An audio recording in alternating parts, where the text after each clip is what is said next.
Vamos a compartir la palabra del Señor en esta noche y siempre pienso y cada vez lo creo más en la necesidad de ser exactos cuando transmitimos la palabra de Dios, porque la palabra de Dios es guía para nuestras vidas y eso me lleva siempre a una responsabilidad, a un compromiso de estudiarla, de analizarla, de cada vez repasar más los mensajes que transmitimos, porque hay una exactitud en la cual nos debemos, y esa exactitud tiene que estar en la palabra del Señor presentada desde el púlpito.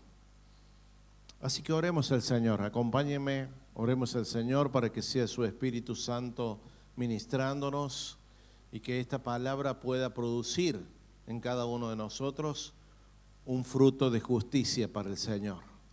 Padre, en el nombre de Jesús, damos gracias por este tiempo que estamos juntos, que podemos congregarnos en tu nombre. Señor, pero en esta hora, al impartir tu palabra, al escuchar tu palabra, Señor, sabemos que es una acción espiritual que escapa de toda fuerza humana, Señor.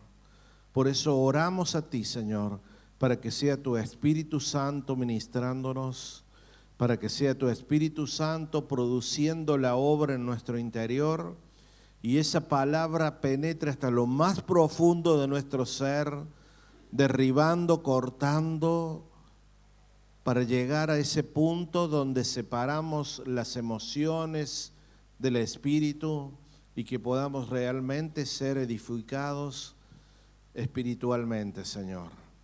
Señor, tu palabra es la verdadera comida que necesitamos para alimentarnos espiritualmente. Te ruego que sea esa palabra la que podamos transmitir esta noche, en el nombre de Jesús. Amén y amén. Le he puesto al título de este mensaje, Verdades Eternas. Y quisiera hablar un poquito sobre el libro de Juan. Sabemos que en la Biblia están los libros, los evangelios sinópticos, que son Mateo, Marcos, Lucas y el libro de Juan. Y estos 4 libros relatan principalmente el ministerio de Jesús aquí en la tierra. Y en varias ocasiones mencionan los milagros que Jesús realizaba en medio de la gente. Pero quiero destacar que el libro de Mateo, el libro de Marcos y el libro de Lucas menciona a estos hechos sobrenaturales con la palabra milagros. Pero el libro de Juan señala a estos hechos sobrenaturales con la palabra señales. Los 3 primeros libros mencionan como milagros, pero Juan los menciona como señales. ¿Cuál es la diferencia entre milagros y señales? Los milagros son una manifestación del poder de Dios. Las señales también es una manifestación del poder de Dios, pero lleva consigo un mensaje del señorío de Cristo por sobre todas las cosas creadas. Así que teniendo en cuenta esto es que vamos a analizar el libro de Juan, donde están estas señales, están estos milagros, están estos hechos sobrenaturales del Señor, pero también cada milagro, cada señal que el Señor hizo, también estuvo acompañado de una enseñanza, de una verdad eterna, con una realidad que Cristo mismo representaba de la eternidad. ¿Saben qué? El Evangelio de Juan menciona solamente 7 milagros. Y como les dije hace un rato, los titula señales. Pero el mismo libro de Juan dice que hubo muchas más señales que no están escritas en los libros porque se necesitaría mucho papel para escribir todas las señales que Jesús hizo. También en el libro de Juan dice que Jesús hizo obras que ningún otro ha hecho. Y estudiando un poco sobre los evangelios, hay una cosa que coincide en la mayoría de los teólogos, es que el libro de Juan tiene un plus. Tiene un plus que no lo mencionan los demás evangelios. Y ese plus está relacionado con el señorío de Cristo por sobre todas las cosas. Cada señal mencionada en el libro de Juan tiene como fin mostrar a Jesús en su señorío y una porción de la eternidad que en él estaba representada. Así que bueno, con la ayuda del Espíritu Santo, en esta noche voy a mencionar brevemente estos 7 milagros y ese plus que menciona el apóstol Juan. Ese acontecimiento sobrenatural, esa enseñanza que el Señor dejaba a través de los milagros. El primer milagro que relata la Biblia en el capítulo 2 del libro de Juan es cuando Jesús convierte el agua en vino en una boda en Caná de Galilea. Ese es el primer milagro registrado en el libro de Juan. La transformación del vino en agua. Perdón, sí, de agua en vino. Ya me tomé el vino. Usted conoce la historia. Dice que estaban ahí en medio de la boda y se acabó el vino. Y María, la mamá de Jesús, le dice a Jesús, se acabó el vino. Y Jesús mirándola le dice, ¿y qué querés que haga?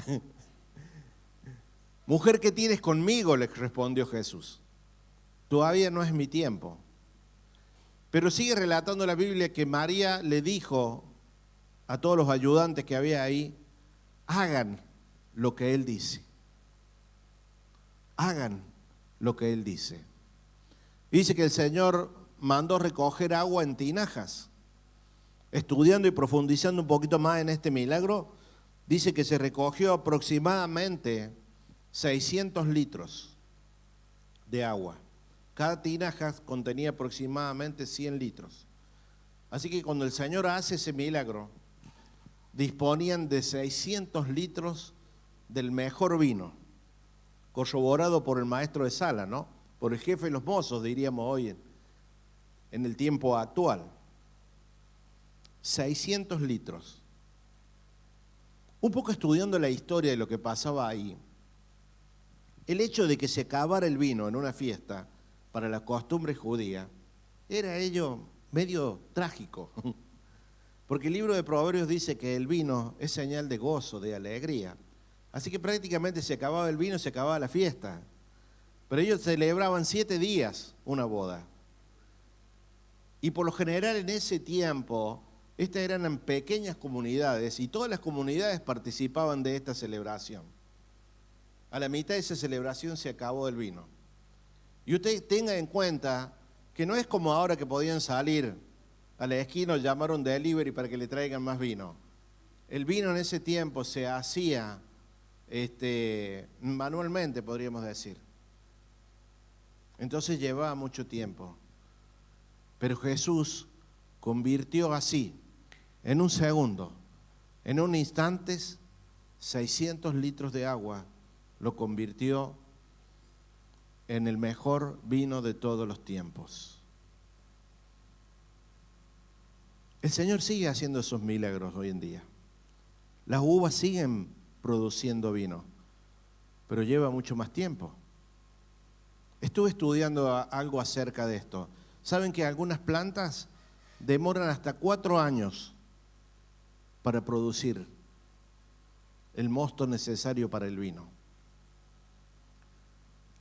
Desde el agua que desciende de la lluvia, se penetra en la tierra y luego es absorbida por las raíces de la planta, se convierte en savia para luego llevar a los pámpanos, producir un fruto, después el hombre recogerlos, procesarlos para transformar eso en un vino.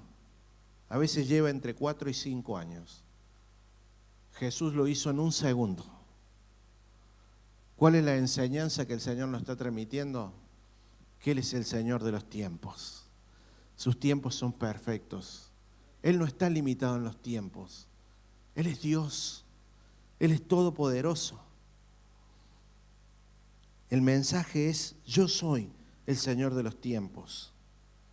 Juan 2, capítulo 11, si me acompañan las chicas de ahí de multimedia, Juan 2:11 dice que este fue el principio de señales que hizo Jesús en Caná de Galilea y manifestó su gloria, y sus discípulos creyeron en él.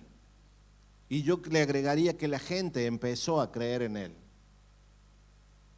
El segundo milagro que registra el libro de Juan, en el capítulo 4, es cuando Jesús sana a la hija de un noble.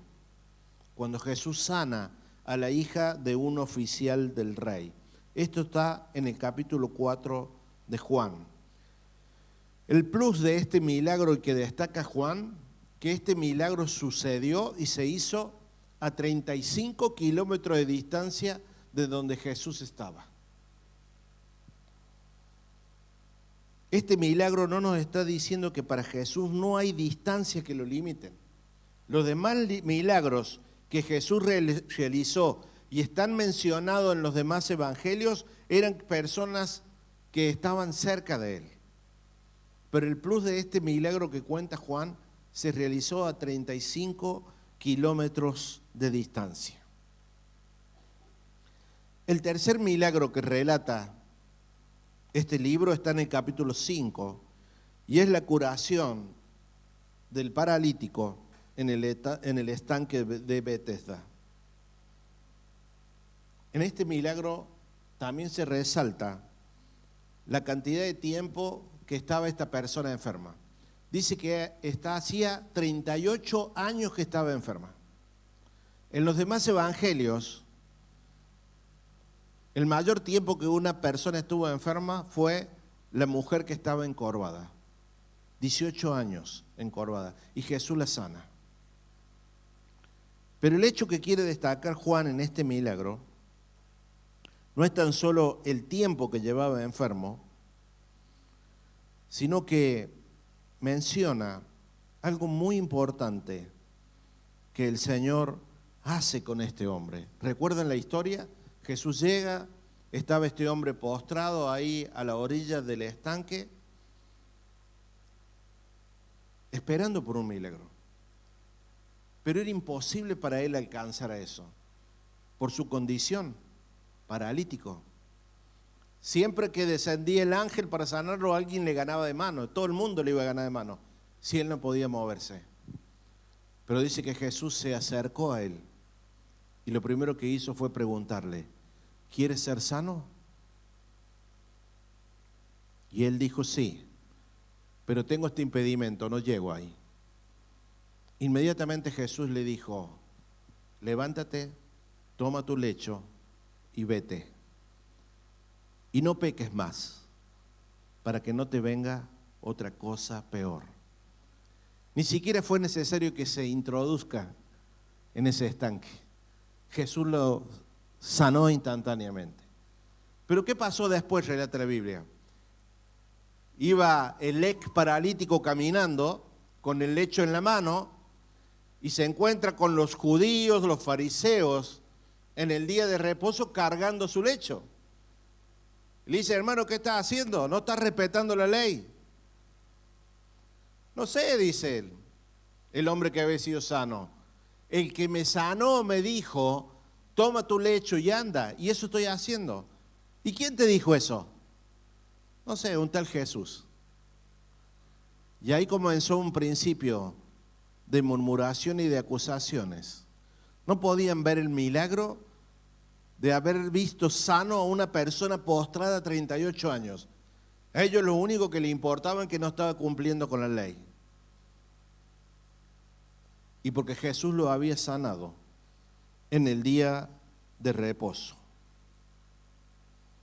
Inmediatamente se levanta una murmuración entre los judíos, porque Jesús había sanado en el día de reposo.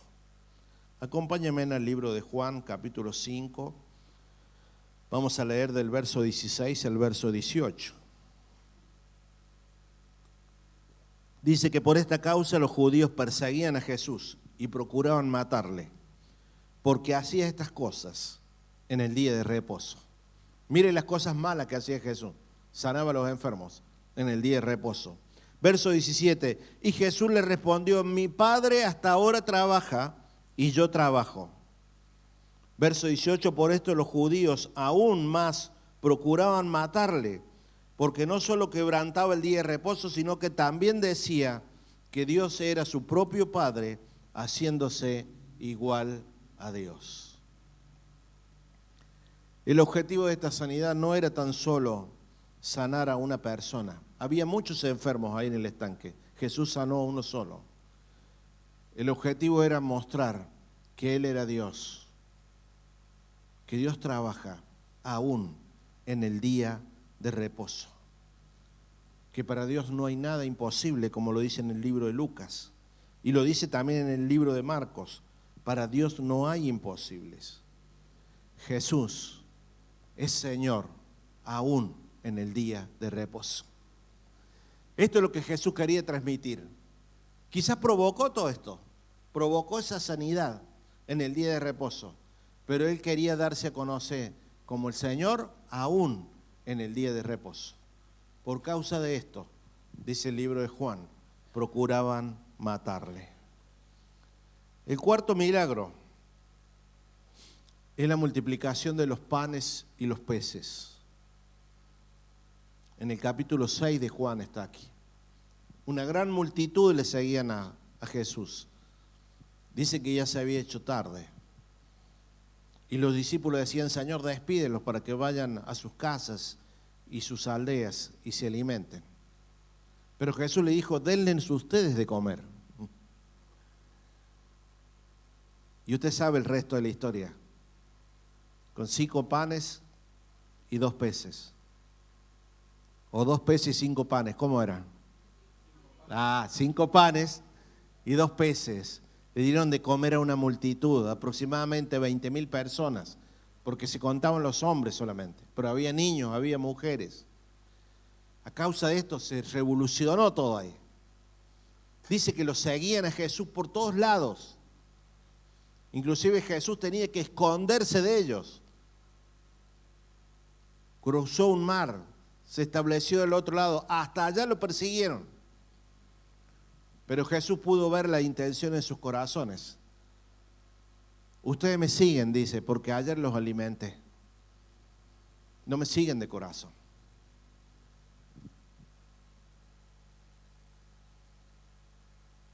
Inmediatamente de eso,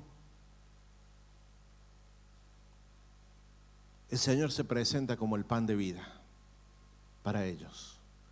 Dice, ustedes ayer comieron un pan y se saciaron, pero yo hoy vengo a presentarme como el pan de vida, como el pan que ustedes necesitan para la eternidad.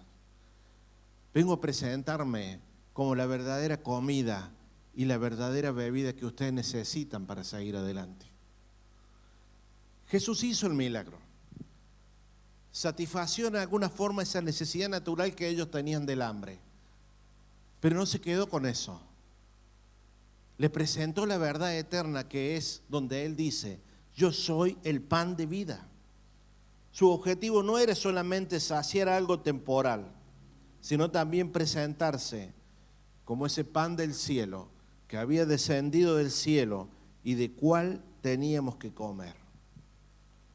Ante el vacío existencial de la humanidad, Jesús se presenta como ese pan del cielo y esa agua que sacia toda sed y la cual nosotros necesitamos para seguir viviendo por la eternidad.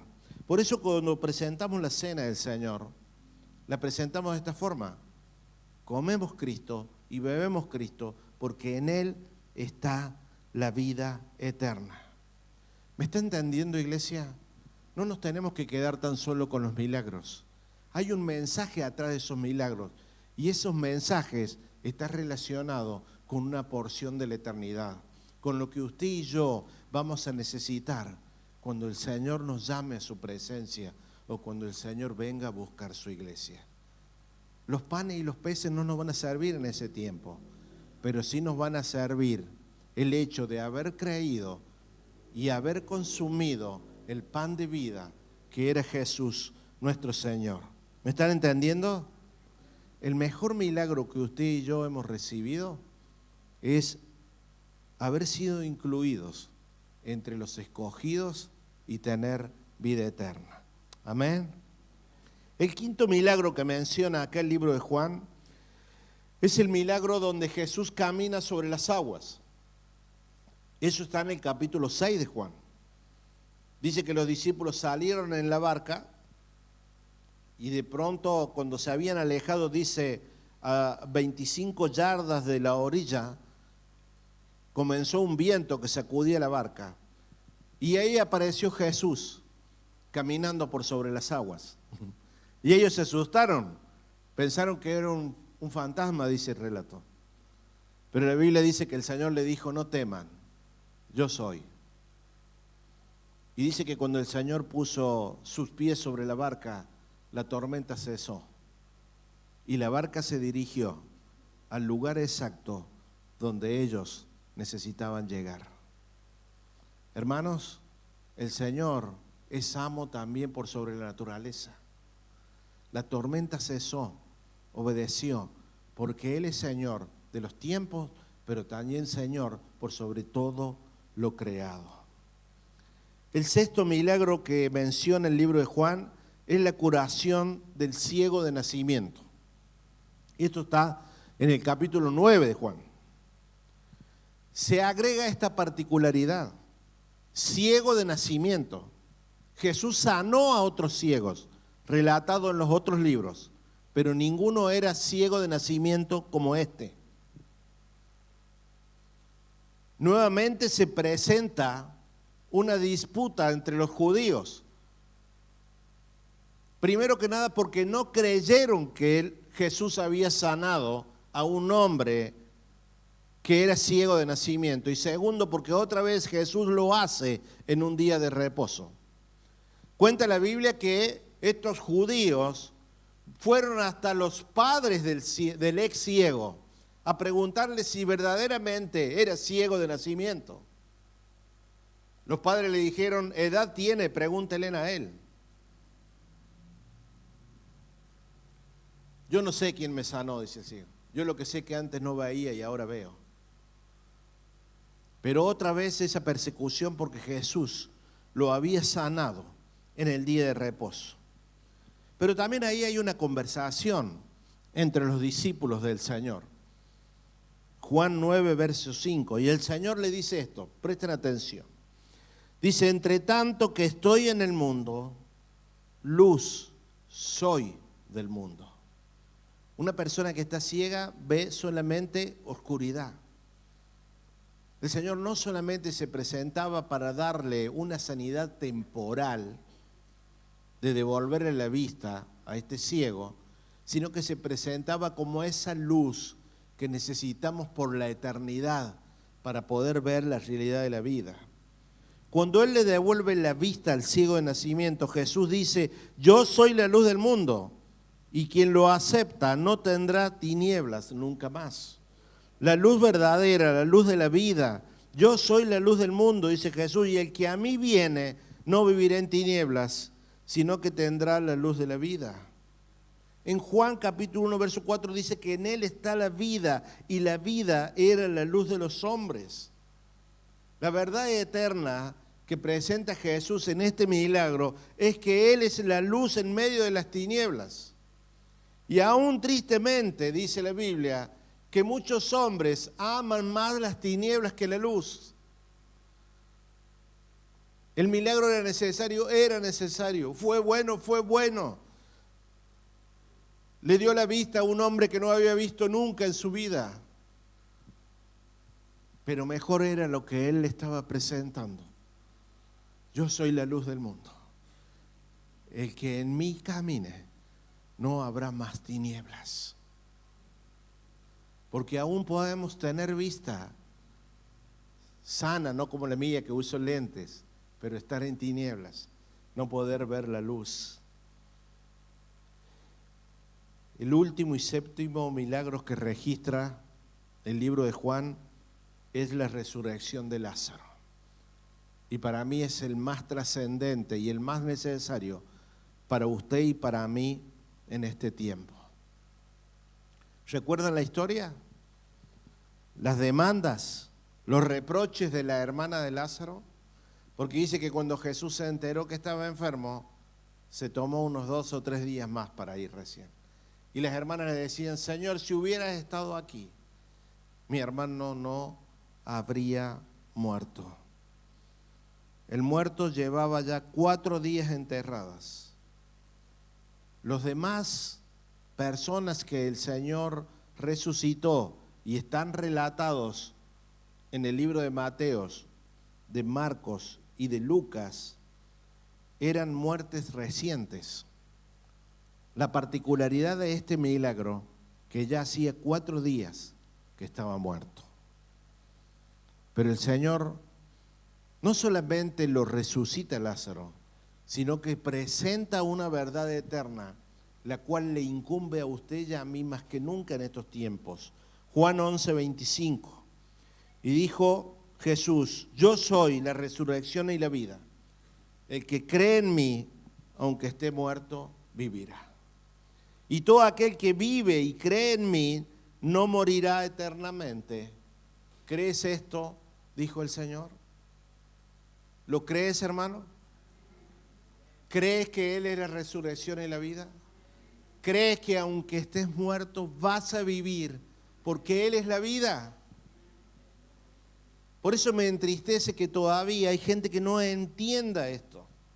El objetivo no era solo resucitar a Lázaro, porque luego Lázaro volvió a morir. Tan solo el Señor le estuvo extendiendo algunos días.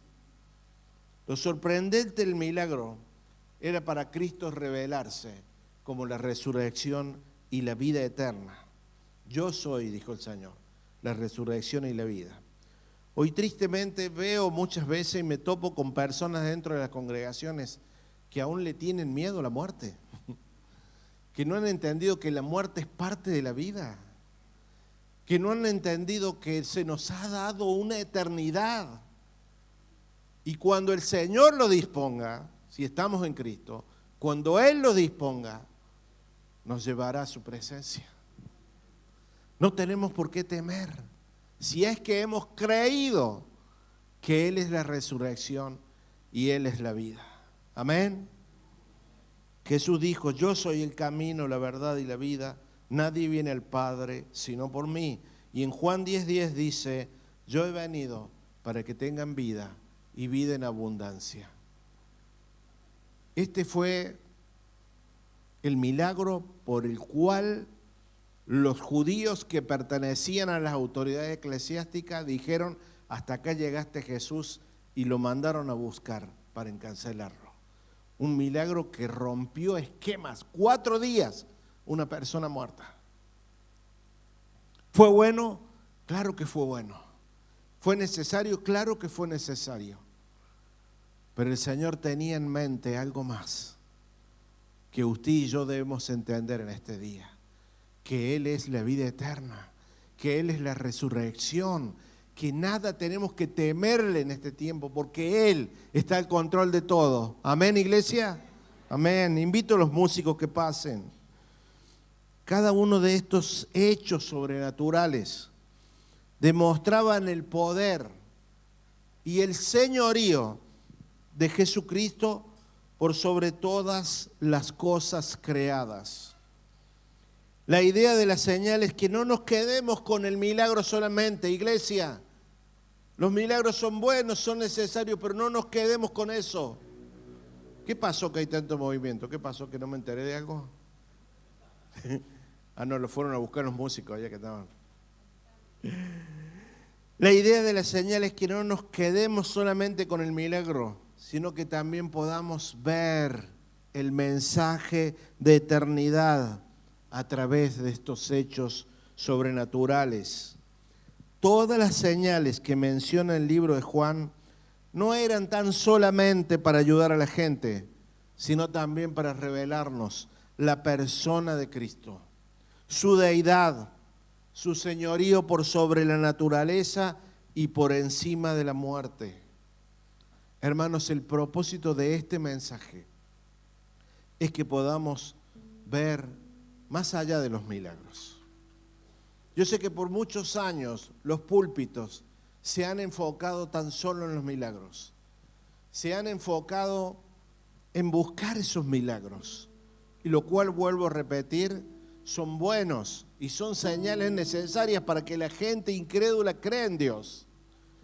Pero usted y yo no necesitamos ya esas señales.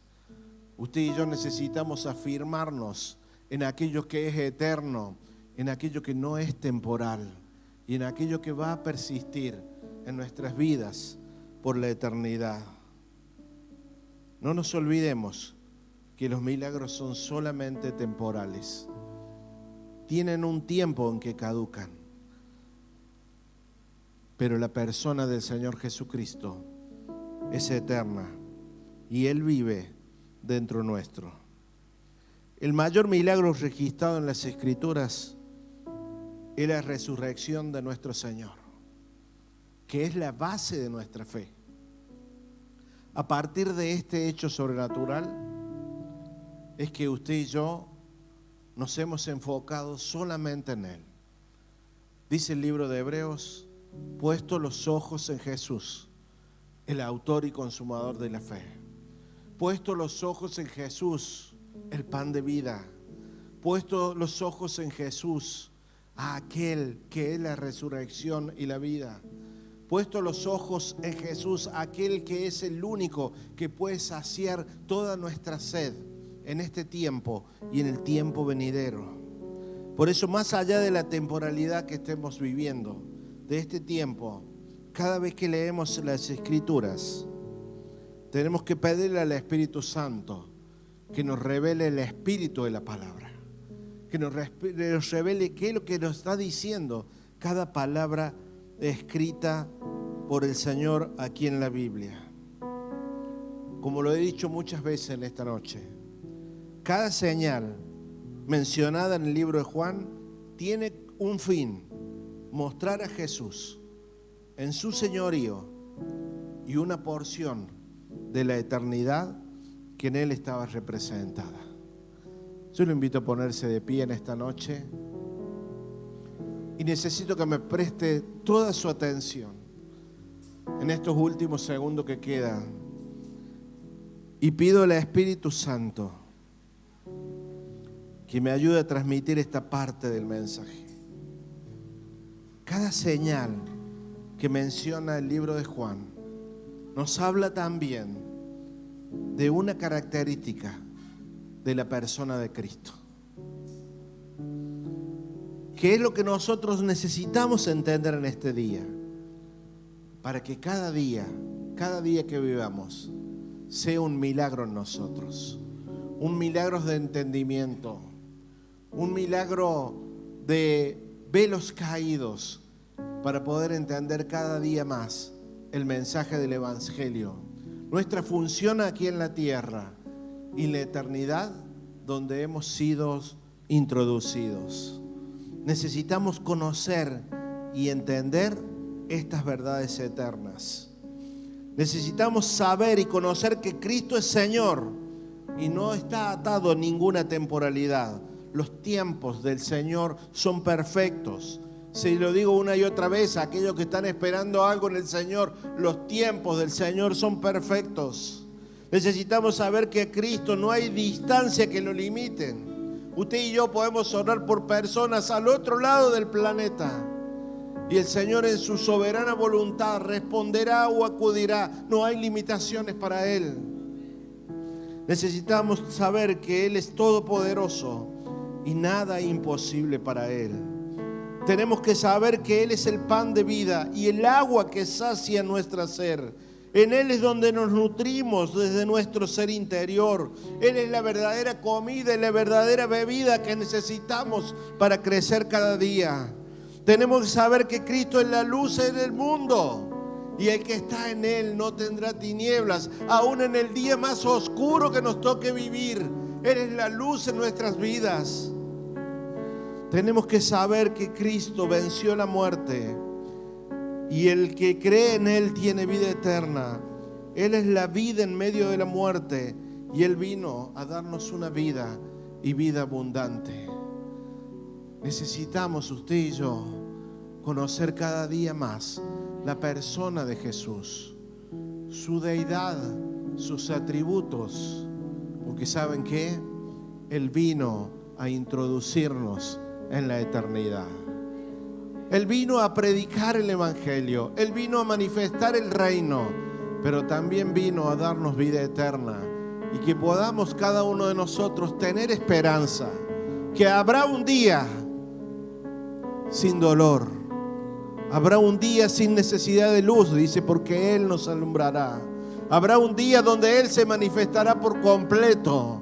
Entender que esta vida no termina con Satanás al volante, hermano. Esta vida termina con Jesús como Rey y Señor de nuestras vidas. Pero si nos quedamos con los milagros, nos quedamos con lo temporal, nunca podremos ver lo que nos espera por delante. Yo le invito a que cierre sus ojos y podamos adorar al Señor por unos segundos. Porque entender esta eternidad es que nos va a cambiar nuestra perspectiva de vida.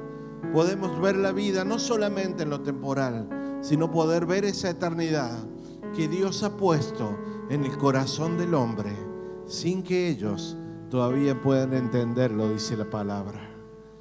Usted y yo necesitamos una mayor revelación de la persona de Cristo. Está en su palabra, está ahí. Son misterios escondidos que el Espíritu Santo nos está permitiendo ser revelada a cada una de nuestras vidas. Adoremos al Señor por unos segundos.